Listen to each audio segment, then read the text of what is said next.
Guys, so I feel so happy dahil nakapag-pack tayo ng libo-libo mga relief goods and maraming makakakain ngayon. So, mamaya magdi-distribute kami and pupunta din ako sa iba't ibang lugar dito sa Isabela and sa Cagayan. Maraming tumulong din sa akin. So, ipapakita ko sa inyo ang laman ng isang relief goods natin. So, meron tayong bigas, kape, tapos cup noodles, tapos instant noodles, balot, may tubig, syempre mga nauuhaw na din sila, and then itlog ng pugo, sardines, so meron tayong dilata, at kape. So yan ang laman ng ating mga relief.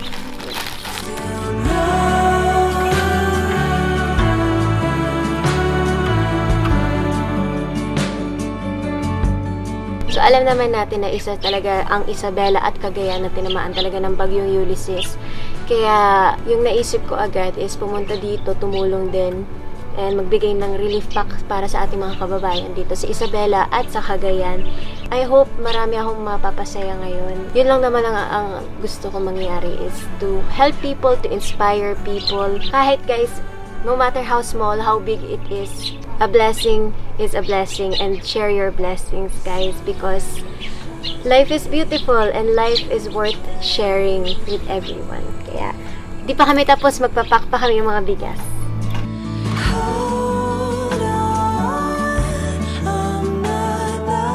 Okay lang sa akin magganto every time. It makes me really happy. Yung pagpack and pagbigay ng tulong sa ating mga kapwang Pilipino din na nangangailangan. Kasi para sa akin, ginamit ako ni Lord bilang isang instrumento para makatulong din sa iba.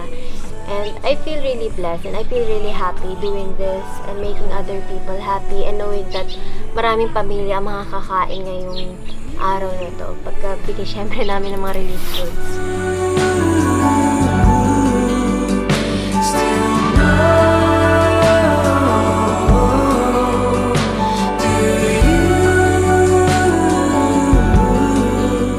So, si mama tsaka si Moana, hindi ko sila pinasama, tsaka si brother, kasi pa rin safe na makalabas. So, ako na lang yung bumiyahe kasi nga, nahihirapan ako na makita sila dito, yung mga tao dito sa Cagayan, tsaka sa Isabela na gano'n. Tapos, nasa bahay lang ako. So, pinilit ko talagang makapunta dito para makatulong din ako. And I feel really happy and masaya naman sila mama, kausap ko sila. Gusto nila syempre pumunta din dito, tumulong, magpasaya ng tao, kaso it's not the right time. So, babalik din kami dito kasama yung Alawi family very, very soon. Basta ang priority lang natin ngayon is makatulong and yun ang importante. Kaya maglagay na tayo ng itlog.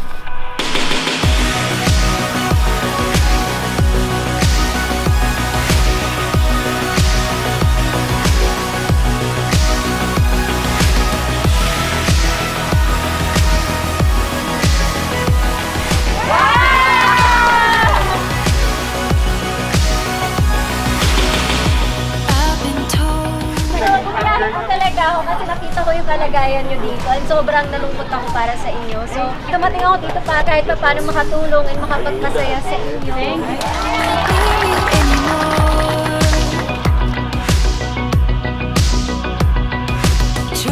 Nagbigay siya ng 200,000 para sa Santo Tomas, itong batang ito. Pasalamat kayo sa kanya, saka mga relief goods. Ito talaga ang tinamaan. Ito ang tinamaan na Santo Tomas. Talagang lubog na lubog sa tubig itong bayan na ito. Meron nung pinak si Ivana na relief goods para sa inyo. Meron pinak na relief goods kasama sa inyo. May kasamang pabango pa. Okay? Sige. Salamat po!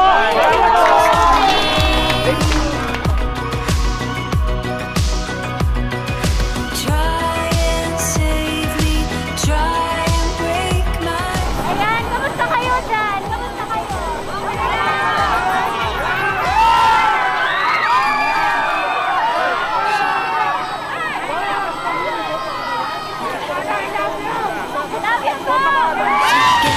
On and on and on, till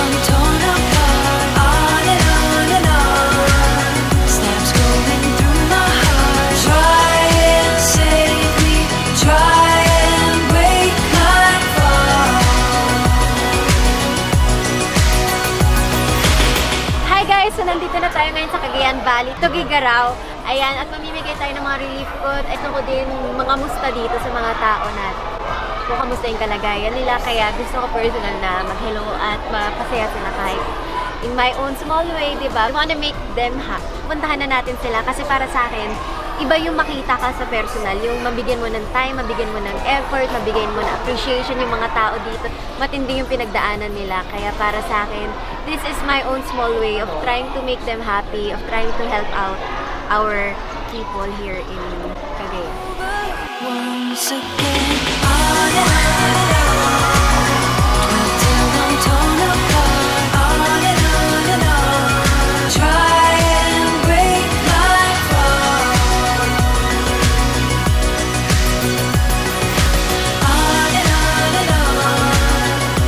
till I'm torn apart, on and on, steps going through my heart, try and save me, try and break my fall.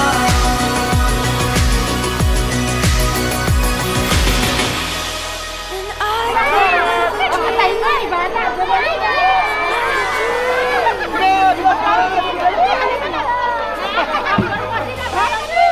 I could never find another fight.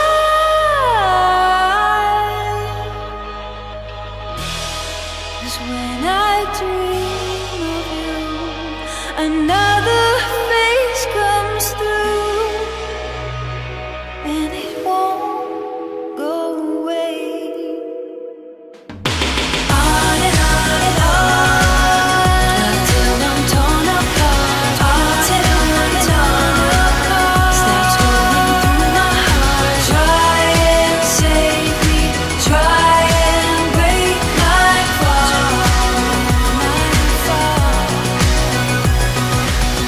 Pupunta kami sa next lugar pero hindi na kami magdadala ng relief kasi nagkakagulo. So, nandun yung relief sila na magpapamigay kasi masyadong nagkakagulo na kami dun kanina. Anyways, ngayon bibisita na lang kami sa mga lugar at pag-hello lang ako at kakamustahin. And gusto ko makita kasi kung ano yung mga kalagayan nandito. So, yun. Yung mga relief natin, it will be distributed. Nandito na po siya sa Isabela and sa Cagayan.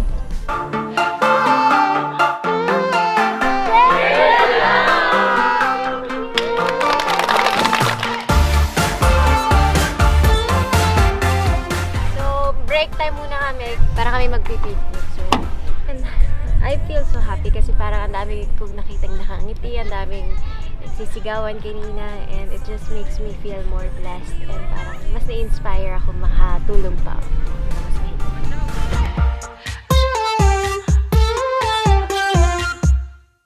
Hi guys! Welcome back! So, nakaligo na ako and ready na ako matulog. Wala po ako ngayon sa bahay kasi galing ako sa labas. Marami ako nakasamang tao. Ayoko lang iput at risk ang family ko because I have been exposed outside at maraming tao ako nakaharap, which I do not regret. This is one of the best things that I've done. Pero yun nga lang, kailangan lang namin magtiis na maglayo muna until I self-quarantine. Para lang safe na safe ang family ko, syempre. So, yan. So, ayan. Welcome back. At ngayon, matutulog na ako kasi may shoot ako mamaya. Oras ngayon is 3:15 a.m. and meron akong shoot mamayang umaga. Kaya, matutulog lang ako konti tapos trabaho na. Hindi na ako masyadong nakapag-vlog ng sobrang haba doon. Ang importante lang naman doon is makapagpadala ako ng tulong and makapagpasaya ng tao, and lahat ng pagod is super worth it for me to go there and see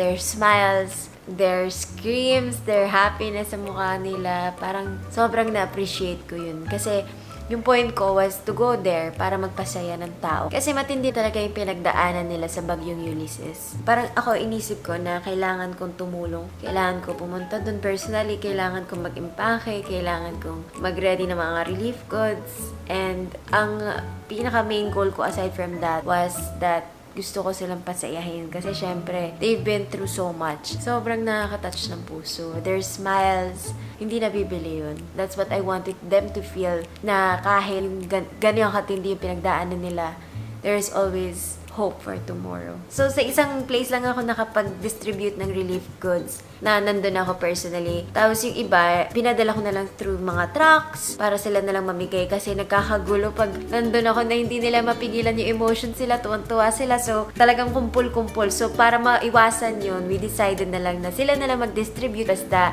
ako, naibigay ko na yung part ko. I did my best. Guys, hindi ko to ginagawa para magyabang na, oh, tingnan mo, ginagawa ko to. I'm doing this because I want to inspire people. I want to make people happy. Ito kasi ang kaya ko. I'm not saying kailangan nyo tong gawin kung anong ginagawa ko, but you can do it in your own small way, whatever way possible na bukal sa loob nyo, gawin nyo. Kasi malaking tulong yan sa ating mga kababayan. And kung makita mo lang yung mga ngiti nila, talagang nakakataba ng puso. Nagsisigawan sila, I love you. Parang, alam mo yun, and despite all of the pain they've been through, it's not a joke. And for them to just feel love and feel happiness kanina, it's something that I'll treasure forever. Hindi ko siya ginagawa para magyabang. Hindi ko siya pinapakita na, oh guys, nakaganito, ganyan, dapat ganito. I never compare myself to anyone. Basta ako, ito ang nakakaya kong gawin at gagawin ko siya with all my heart. Bahala kayo. Kung anong ginagawa nyo, continue doing it kasi may natutulungan ka din. Let's all help each other. Let's all support each other. Let's all pray for each other. Like Mona says, and I'm gonna video call them now. Sana gising pa sila. Sabi nila, antay nila ako. Also, gusto ko lang din sabihin na lahat ng proceedings ng vlog na ito ay idodonate ko sa Cagayan and sa Isabela. So, i-half natin siya. Vlogging for a cause. Para makatulong ulit doon sa mga nabiktima ng bagyo. Kasi nakita ko talaga yung sitwasyon nila. Very, very tragic yung nangyari. As in, yung mga bahay nila, lubog na lubog. I personally wanted to go there. I wanted to see the situation. I wanted to talk to them. I wanted to hear their stories. And iba kasi yung pag nakikita mo lang sa balita or nakikita mo lang sa cellphone, iba yung nakikita mo sa personal at nararamdaman mo kung ano yung nararamdaman nila. And that's what I wanted. Kaya ako pumiyahe doon. Hindi ko pinagsisisihan kasi it was all worth it. Yung pagod, yung everything, lahat. And I'm so happy. Wala akong masabi. Pasensya na kayo sa mukha ko. This is the result of the whole day. As in, paus na boses ko kasi nagsisigawan kami doon. I love you, yung mga ganyan. And let's call. Nandito na ako and hindi kami magkasama. LDR. Yung nanay ko mukhang the grudge. Pero yung mama ko gusto niya sumama. Para ako umiyak kung maga. Wala, sobrang nakaka-touch lang. Nakakatawa yung mga tao doon. Tapos yung... Nakita ko nga eh. Hindi mo... Nakita mo yung video? Nakita ko yung video, may nag-video We're so proud of you. Yeah. Ganda nung ginawa mo. I'm so happy guys kung makita nyo kanina yung mga smile nila. Alam mo yung kahit wala na sila halos bahay, wala na sila makain, pero tuwan-tuwan sila nung nakita ko and pinapatanggal nila yung mask. Ako kasi kahit ayaw ko tanggalin, pero malayo naman ako. Tinatanggal ko for them para makita nila na Ikaw talaga yan. At hindi lang yun, parang makita nila na smile ko talaga and sobrang natutuwa sila dun sa may... Super worth it, may punta. Next time isama mo ko sabi ko siya sasama ko eh. Oo ma, pag walang COVID, sasama kita eh. Alam mo naman di ba gusto ko nagbibigay. Alam ko, kaya nga kita binibideo call ngayon. Kaya ko siya, kanina ina-update ko siya para siyang ano nangyari? Kamusta? Anak! Reply! Ewan ko, hindi ko hawak yung phone ko. Ayan, so, yun. Nakakatuwa, ang dami kong napasaya. Natin. At ikaw din, ma'am. Siyempre, tumulong ka din. Yung binigay mo, malaking tulong din sa kanila yun. Aside from yung mga tinulong namin. Alam mo naman mas kailangan nila yon. Yeah, kung makita mo talaga yung kalagayan nila, very, very hard. Saan ka unang pumunta sa Isabela? Sa Bella. Tapos nag-repack kami doon. Tapos nagdala kami ng mga relief goods. Pero nung una namin nagdala na relief goods sa Cagayan, grabe nagkagulo. Kaya yung ibang mga relief, hindi ko na siya dinala na personal ako namigay. Kasi hindi nila kaya mag-social distancing. Talagang lahat nagkumpul-kumpul eh. Delikado daw. So, yun. Buti kilala ka doon. Buti na lang kilala niya ako. Thank you. Buti lang kilala. Yung iba nga nag-I love you pa. Sana all may love. I feel some love Uwi today. ka na nga daw sa kanila eh. Oh. Magluluto ka Uwi na ako dyan. So proud of you. I wanna go home. We want you to, pero what we're doing naman is for the better and makakatulong. Ano ka muna ha? Yeah, sa quarantine mo na ako dito. Okay, good night, Uy, paano guys. pala yung sa, sa Montalban, Marikina? Mag-i-impake na kayo, di ba, dyan? So, padala na natin. Good night! Pwede ako sa mama magbigay? Good night! Bye! Mama, gusto niya talaga sumama. Kaso, syempre, di ba, mahirap ngayon may COVID. Ayoko talaga i-risk any chance of her getting sick or if my sister getting sick. So, okay na sa akin yung ako yung lalabas. I don't mind myself, pero it's worth it what I'm doing and yung na-feel ko kanina. Sobrang saya lang ng puso ko. And sana, guys, ma-inspire din kayo. This is not me bragging or this is not me showing off. It's me inspiring other people to do what you can, no matter how big, no matter how small. As long as it's from your heart, then do it. Because marami ka mapapasaya, marami ka mapapangiti, at marami ka matutulungan. Let's all help each other and make Philippines a better place. I believe in that, and I believe in you. I'll see you guys in our next vlog. Tulog na ako. Good night, and God bless us.